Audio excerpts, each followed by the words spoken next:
Alright, so now let's talk about this plot and how it plays into the story. So, the first chapter of this book perfectly exemplifies the angle of how these domestic moments show the true tragedy of war and its history. Because in the first chapter, each soldier is described as carrying different things. They're carrying, such as Rat Kiley, where he's carrying his comic books from his life, and Lieutenant Jimmy Cross carrying these letters from a girl named Martha, who is someone that he has a crush on, but she doesn't necessarily like him back. And these pieces of personal history, they're not only given to the main characters. Like, I think in a lot of series, you might have this question by giving the letters to Lieutenant Jimmy Cross and making Lieutenant Cross kind of the main character of the story, but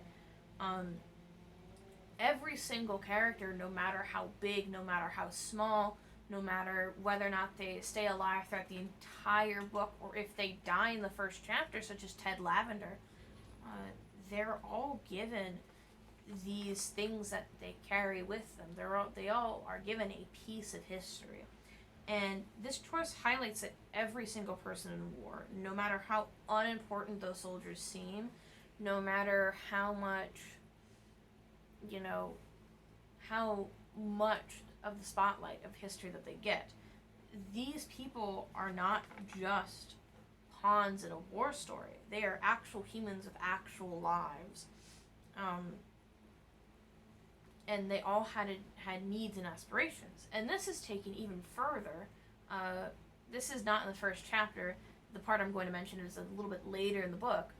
But it even mentions how some of these characters that are on the opposite fighting side are also just as important to have human lives, such as in this example with where O'Brien is describing the body of the man he killed, saying he liked books, he wanted someday to be a teacher of mathematics.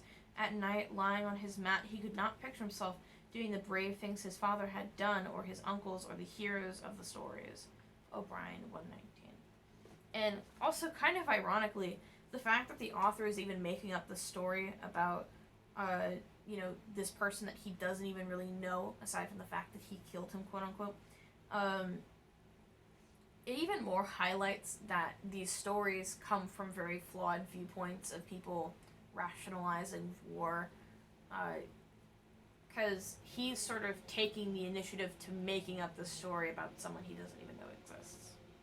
So that's a fun little interesting tidbit, but, throughout the novel in general, whether it be that first chapter, whether it be that tidbit of the man he killed, or whether it be throughout the entire book, there's a great emphasis on attempts to rationalize and cope with what's going on the battlefield, which has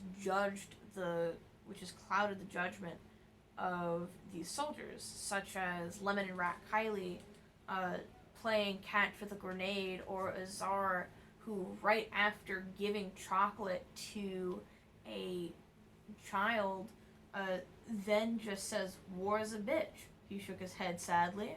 One leg, for Christ's sake, some poor fucker ran out of ammo. Brian, page 30, which kind of shows his sort of cynical disillusionment with the world. He is making, kind of snide comments about someone who is missing a leg through the tragedies of war by rationalizing this.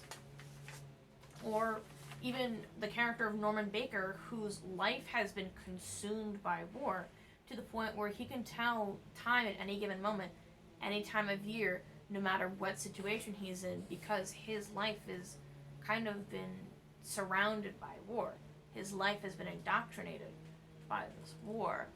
Or, on another note, Baker's imposter syndrome, where he feels, he knows that full well that many brave men do not win medals for their bravery, and others win medals for doing nothing, which is page 135. He feels that he's super unaccomplished for not winning that one Silver Star medal.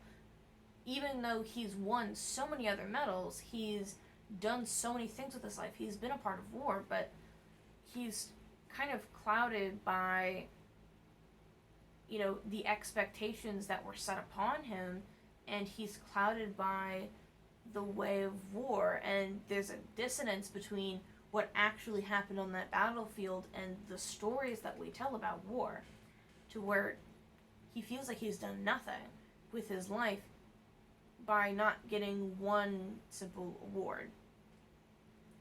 So, now that we're done with plot, let's touch a bit on techniques. So, one of the prime techniques that O'Brien uses is his blunt and simple diction, and characters talk in a way that real people do, rather than kind of a profound, weird way, such as, like, Lieutenant says, like, make me out to be a good guy, okay? Brave and handsome, all that stuff. Best platoon leader ever. That sounds something like just a random person would say, if they were talking about war. That doesn't have any sort of, like, wordplay to it. It's just kind of how people would talk. And also, a lot of times, the author will just straight up tell his experiences and the way that he feels about war. Basically, the entire chapter of Good Form, he just kind of reveals that the stories were all made up, and they're kind of more written in the way that he felt about the war, rather than what actually happened within the war, because he needed to get that sort of raw feeling of war out there. And it's kind of put in a very vulnerable and raw kind of way, and even the really profound things that he says, such as, I want you to feel what I felt, I want you to know why story truth is truer sometimes than happening truth, which is O'Brien 172.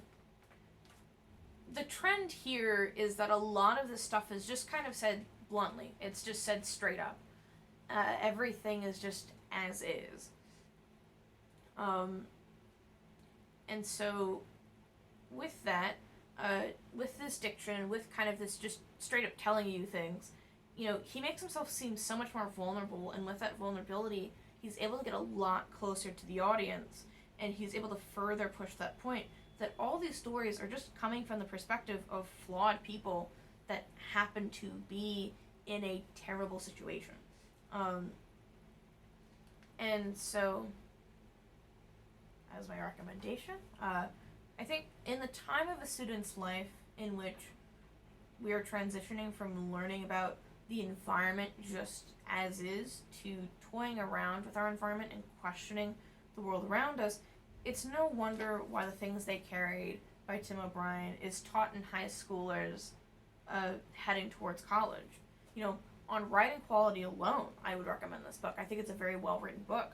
But on a deeper level, the core values of this novel are pivotal to keep in mind while learning our history and the world around us. And the vulnerability of these domestic moments are truly what highlights the tragedy the tragedy and horror of war, and gives us a new, nuanced look as to how war stories and our history in general is created.